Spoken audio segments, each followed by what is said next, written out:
উইকেটকে miss করে চলে গেল উইকেট রক্ষকের হাতে। আবারও বল করার জন্য প্রস্তুত তারেক।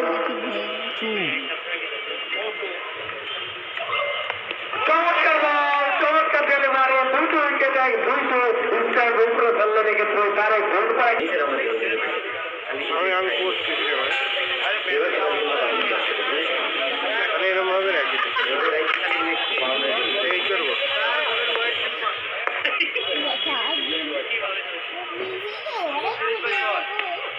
চমৎকার ডেলিভারি এবং সেই আবেদনে সারা দিয়েছেন। আর একটা দল থাকলে ভালো কিছু